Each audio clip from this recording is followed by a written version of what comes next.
Bien, ya en el otro tema, gracias a quienes están interactuando con nosotros, Antonio Mendieta, Puarjaz, Henry Zambrano y quienes también están interactuando con nosotros, tenemos el tema del Consejo de Participación Ciudadana y Control Social. Esto pues ha sido polémico dadas las declaraciones en su momento por parte del padre, en este caso sacerdote, Tuárez, quien ha indicado en su momento, indicó que se lo sacó de contexto en una entrevista dada sobre su participación o su diálogo directamente con personas de la misma jerarquía.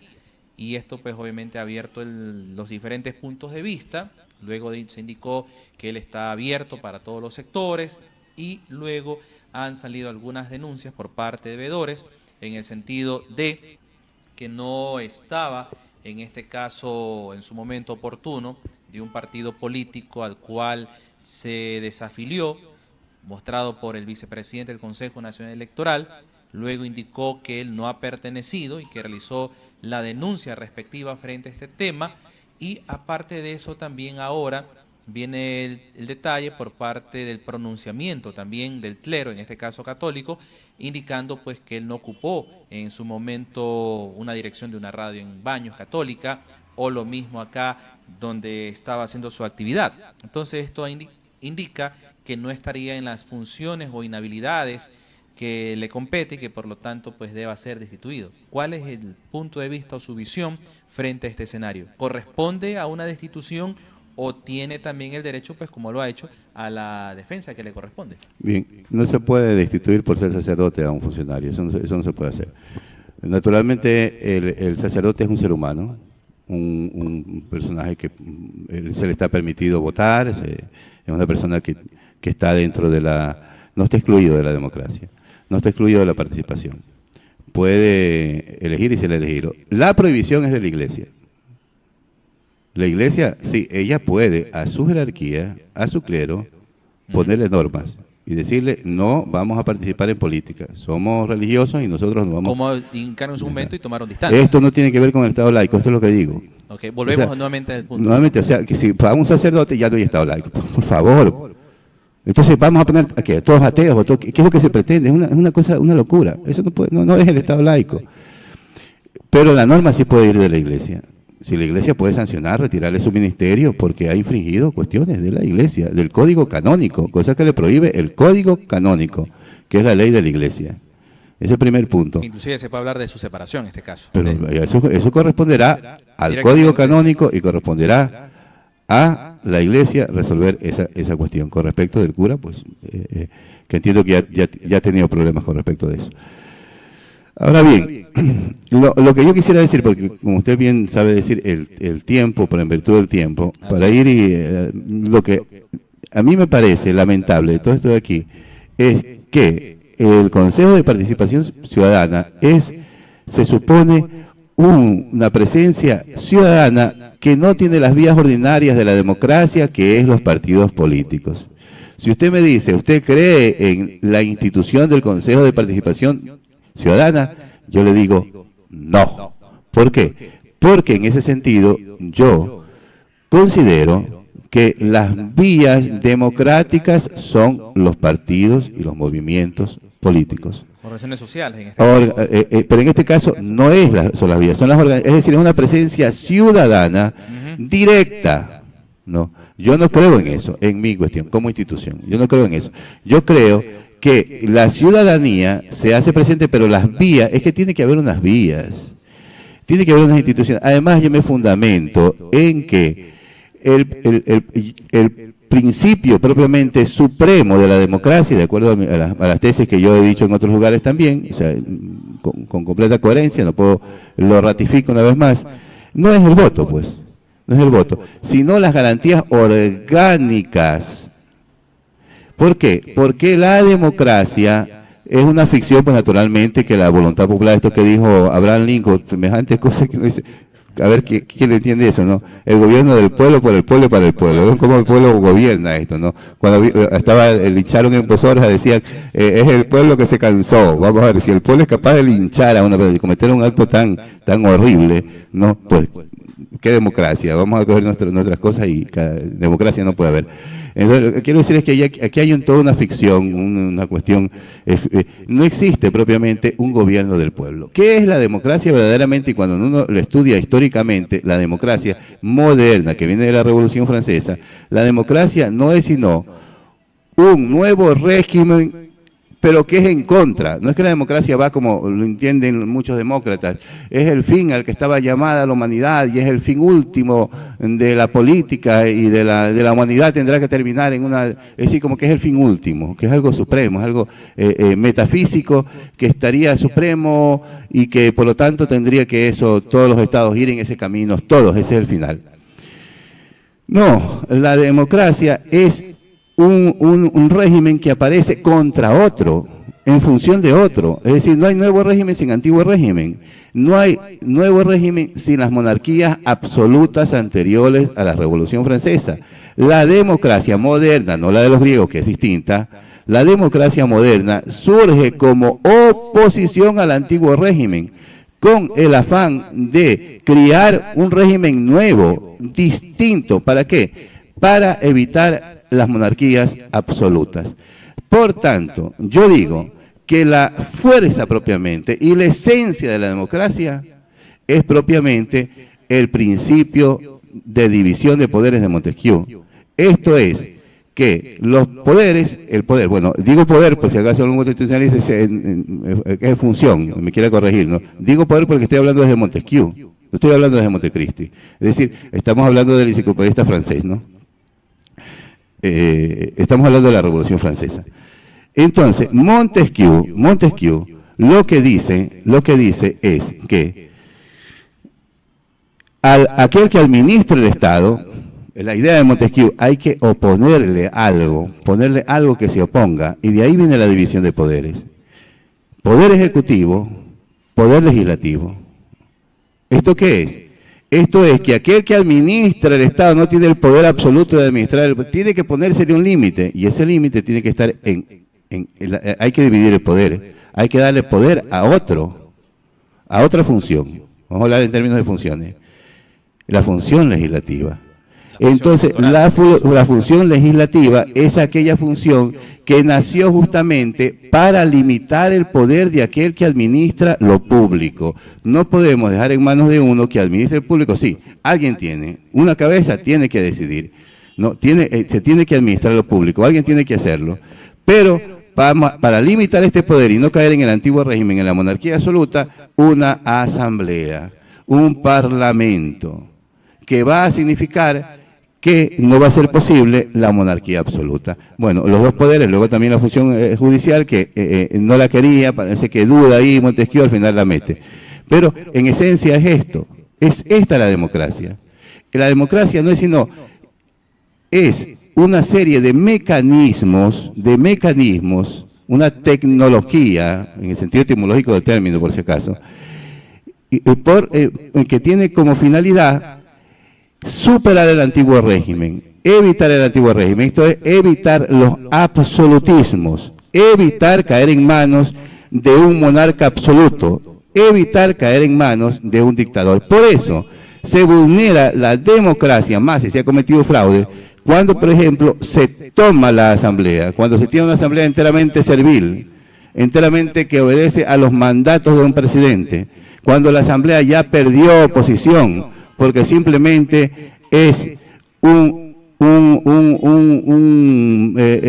mandado del presidente. Cuando el presidente se toma los poderes públicos, entonces se vulnera, porque se está vulnerando la esencia, las garantías propiamente orgánicas, la propia estructura del sistema democrático. Y entonces, bien, si la estructura del sistema democrático, aquí termino, disculpe que me haya entendido tanto para esta respuesta, pero esto es importante. Si la estructura es esta, desde Montesquieu, y es la clásica, ¿cuál es el sentido de crear nuevas divisiones de poderes? Es decir, si Montesquieu metió a regañadientes a la función judicial, porque bueno, sí que hay que explicarlo, no lo voy a explicar, pero ahora pretendemos cuarta, pretendemos quinta, pretendemos, ¿qué? Sexta, siete funciones. Eso es más democracia. Una corte del tiempo. Perdón. Eso es democracia, más y más funciones. De ninguna manera, porque baste una función para limitar, baste una asamblea para limitar el poder del que administra el Estado, del que administra la cosa pública. Basta, no se requieren de hacer 2, 3, 4 funciones. 3 funciones suficientes para que haya democracia. No se necesita ninguna función más para que haya más democracia. Así es. Ahora bien, con respecto del Consejo de Participación Ciudadana, yo diría que el Consejo de Participación, yo no estoy de acuerdo con esa institución. Ahora bien, la institución como está concebida y como es, como ya está ahí, a veces a mí me toca votar por eliminar el Consejo, o lo elimino, primero que no estoy de acuerdo, porque ya va más allá de la división tripartita de Montesquieu. Pero estando como está, se supone que era una instancia directa de la sociedad, de la ciudadanía, era una instancia directa, ¿no? Entonces la ciudadanía a través de ese mecanismo iba a ejercer un control, etcétera, etcétera. Bien, estoy aquí y cuando nosotros apreciamos que los consejeros tienen un sesgo político, cuando nosotros apreciamos que se dice el cura es correísta, que el cura no es correísta, que por acá, que es de acá, que hay 5 que son correístas, que 4 que no son correístas, que porque somos, es decir, uno ve que está esto politizado. ¿Qué sentido tiene, pues? Si esto es control social, si esto es de la ciudadanía, esto no es de los partidos políticos, ese es el principio que se supone que se quiso hacer. No se lo hace, no se cumple. Para eso están los partidos políticos, para esto están los sistemas ordinarios de la democracia a través de los partidos políticos. Aquí es una cuestión, por eso se supone que no tenían que pertenecer a partidos políticos, que no tenían que ser apoyados por partidos políticos, que no estaban financiados para campañas como los partidos políticos. Es decir, son ciudadanos. Pero en la realidad no apreciamos eso de ahí, el Consejo de Participación Ciudadana. Está politizado, unos son correístas, otros no son correístas. En resumen, entonces debería desaparecer. Debe desaparecer completamente el Consejo de Participación Ciudadana. Debe desaparecer primero porque es un mamarracho. Discúlpeme que le digan esto, pero esto es así. Es un mamarracho cualquiera que... Es que no han estudiado la cuestión. Cualquiera que se ponga a estudiar la democracia moderna sabe que esto no es así. Hay que leer a Montesquieu. Hay que saber cómo es que aparecen estas garantías orgánicas y por qué, y el sentido de lo que se tiene. Es alguien que administra el Estado que hay que limitárselo. No se trata de crear más y más funciones. No se trata de dividir más y más el poder. Eso no es. Sino que el poder del que gobierna esté verdaderamente limitado. Cuando se creó 5 funciones es cuando más el Poder Ejecutivo se tomó todas las funciones y dominó. Entonces, podemos resumir entonces que vuelva lo que antes tenía la nominación a la Asamblea Nacional. Es decir, la nominación a través de ternas, a través de concursos de mérito, de quienes van a asumir... 3 poderes o funciones, como se las quiere llamar. No hay que crear más funciones. División de poderes.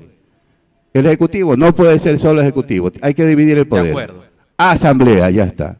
Y que esta Asamblea cumpla realmente esa función. Para que, claro, pero ¿quién de los dos? Claro, porque ahí tiene que haber entonces una tercera. Un contrapeso en este caso. Bueno, ya, entonces la función judicial. Ahí se cierra, es imposible otra función, eso es lo que estoy diciendo. Es imposible. Ahí se cierra, lógicamente. Mire, los romanos también. Los romanos, por ejemplo, ¿cómo limitaban el poder? Con cónsules, el uno le podía vetar al otro, ahí estaba limitado el poder. Ahí está limitado el poder. ¿Cómo hacemos que no sea un poder? Lo sometemos a un consejo, lo sometemos a una asamblea, lo sometemos a un parlamento, lo sometemos a otro cónsul, etcétera. ¿A quién? Al que está administrando el poder público, que es el presidente en este caso. Pero hay un detalle ahí, si hablamos de ya eliminar el Consejo de Participación Ciudadana y Control Social, esto también se lo creó en la época correísta y esto también fue dado a través de una asamblea constituyente. Es decir, que tendremos que volver a hacer una consulta popular y a través de una asamblea constituyente volver a deshacer aquello. ¿O cuál es el mecanismo que se aplica ahí? Hay 3 mecanismos. ¿Cuáles son esos 3 mecanismos en este caso? Primero, asamblea constituyente. Ya, ok, tenemos el primero. Segundo, consulta popular. Okay. Y tercero, la asamblea. La asamblea. El plazo inmediato sería la asamblea. En este caso, una consulta popular sería el primer paso para luego se puede hacer una asamblea constituyente. Hay que reformar. Yo soy partidario de una asamblea constituyente. Hay que reformularse muchas cuestiones. ¿Y dónde dejamos entonces esa constitución que estaba hecha para más de 300 años? Pero es que no, eso no existe, es imposible. Y se dice incluso, porque hay muchos que lo he escuchado, se dice, la Constitución de Estados Unidos tenía 7 artículos. Con este cuento se nos quiere decir que la Constitución es una cuestión inmóvil. Es una cuestión enteramente absurda. La Constitución es imposible que aparezca un texto inmóvil. Esto que se dice en la Constitución es la mentira más grande que se dice en el derecho constitucional. ¿Y por qué? Dicho rápidamente. Porque yo digo que la Constitución de Estados Unidos es la más grande del mundo, no es de 7 artículos, no solo porque tenga 23, 27 enmiendas, no recuerdo, enmiendas, sino porque además todos los estados tienen sus propios estatutos. Es decir, es una Por algo es el nombre, Estados Unidos. Pero entonces no existe, no puede existir, no ha habido una constitución estática. Lógicamente, una constitución no puede ser estática, tiene que haber un poder constituyente derivado para que pueda esa constitución pueda ir cambiando conforme a algo que es bien sabido en el derecho, que es el derecho cambia, el derecho evoluciona. Esa es una cuestión. El primer mandamiento del abogado dice, estudia, que el derecho cambia día a día, no cambia día a día. Y por tanto, el abogado tiene que estudiar al ritmo de un derecho que es dinámico, que no es estático. Podemos decir lo que nos dice también Pedro Parra Nahua en estos momentos a través de WhatsApp, nos manda un mensaje, nos dice, entonces, siendo así, deberíamos ser mecanismos evidentes de cambios en el país, porque tanta inestabilidad política que tenemos, al final del camino, no vamos a hacer ni lo uno ni lo otro, es decir, todos váyanse a la casa y vuelta a foja cero para tener una nueva constitución. No es así, no es así. No es necesario, yo creo, hacer una nueva constitución. Yo creo que... Pero si alguien dice, si vamos a una asamblea constituyente y tenemos la oportunidad de reformar la constitución actual, es como quien dice, volverla a remendar, volverla a sacar aquello, lo que no sirve, agregarle otras cosas y dejarla ahí. Y otros dicen, no, mejor volvamos a hacer una nueva constitución. Es que mire, porque hay grupos políticos que se están sumando, hay grupos sociales. Mire, yo le voy a decir desde cuándo yo soy de esta idea. Yo soy de esta idea desde que pasó esto de la Corte Constitucional con el matrimonio igualitario. Okay. Aquí hay una cuestión que, tantas cosas que yo he dicho, y esto me lleva a la... Es verdad lo que se dice. Por eso justamente hay un poder constituyente derivado. La Asamblea puede hacer cambios, mientras no sea muy sustancial, ¿no es cierto?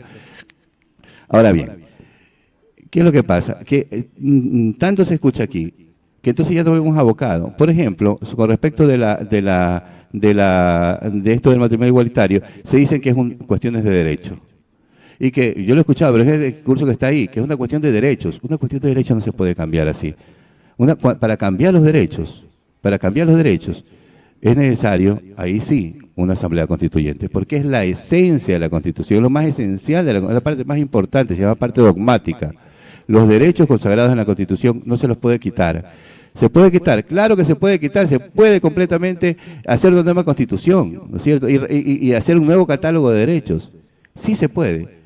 Pero ya solo una constituyente. El derecho es algo... Ahora bien, ¿eso para mí es un derecho? No, pero como está en la cuestión ahí, y está en las contradicciones, y está en lo que se está diciendo, sí que verdaderamente queremos atajar el asunto de un solo tajo, tendría que ser una constituyente para que no exista ninguna interpretación que pueda dudar, para que no exista alguien que pueda decir, eran derechos, y derechos fueron a través de una simple y no mediante una consulta popular. Entonces, esto de aquí aboca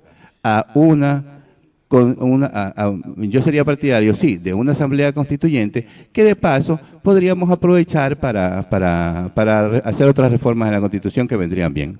Muy bien, estamos ya llegando a las conclusiones de esta interesante entrevista, amena por cierto, donde hemos abordado estos puntos de vista, también nuestras inquietudes, gracias a quienes han comentado con nosotros y también nos han seguido a través de Facebook Live.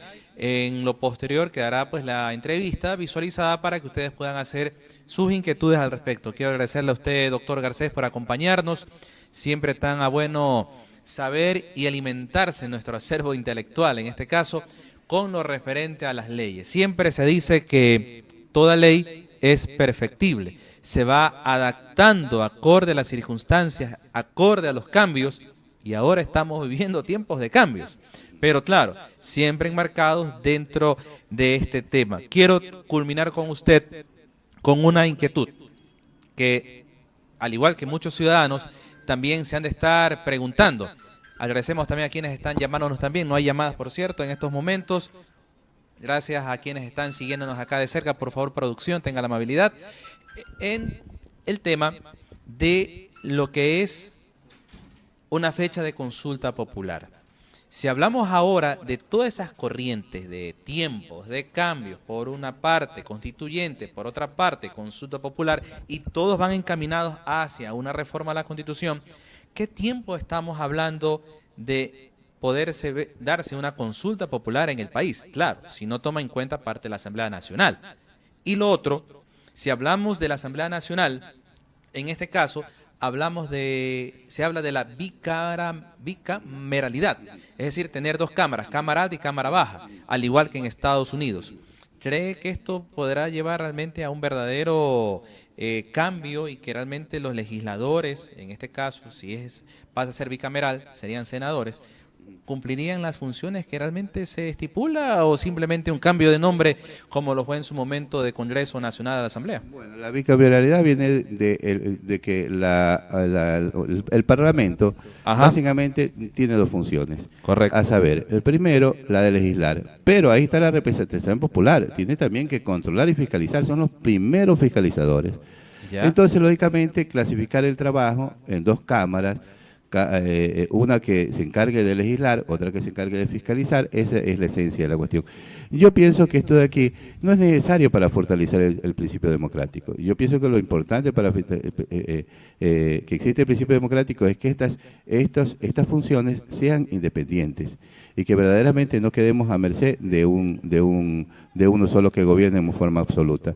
De manera que lo que sí quisiera es que si se va a aprobar o no, por ejemplo, cuestiones que se consideran son otorgar derechos, que sea mediante una asamblea constituyente, me parecería lo formalmente más pulcro, ¿no? Si hay sectores que consideran que aquí hay derechos involucrados de terceros, cosa que yo no estoy de acuerdo, pero respetando esa postura, una asamblea, respetando, ¿qué es lo que tendríamos que hacer? Bueno, si hay sectores que consideran que hay derechos involucrados, vamos a una asamblea constituyente y hagamos las cosas como se tienen que hacer. ¿Podemos decir que se dará antes de fines de año una consulta en el país, viendo el escenario como está? Ya eso sí no me atrevo a decir. No me atrevo a decir, porque esas son cuestiones ya contingentes, sí. Perfecto, muy bien. Gracias, doctor Lenín Garcés, quien nos acompañó en esto, lo que es la entrevista del día. Dos temas puntuales, puntos de vista. Al fin y al cabo, ustedes, mis queridos amigos que están siguiéndonos de cerca, para que puedan sacar sus propias conclusiones. Sus palabras finales, doctor Garcés. Solamente, mis palabras finales, agradecerle a usted primeramente, Dani, por la invitación. Y agradecer a quienes pues han tenido la paciencia de escucharme hasta el final de esta entrevista. Y nada más, desearles a todos un feliz día. Gracias a usted. Con esto nosotros nos retiramos. Ya viene el siguiente programa aquí en Huila Radio, como lo es Así Somos en Ecuador, con Nelly García. Saludamos a Manabí, que está cumpliendo un aniversario más de su provincialización. Felicidades a todos los manavitas. Un abrazo. Hasta una próxima oportunidad. Más que un sonido, una imagen. Huila RTV Online.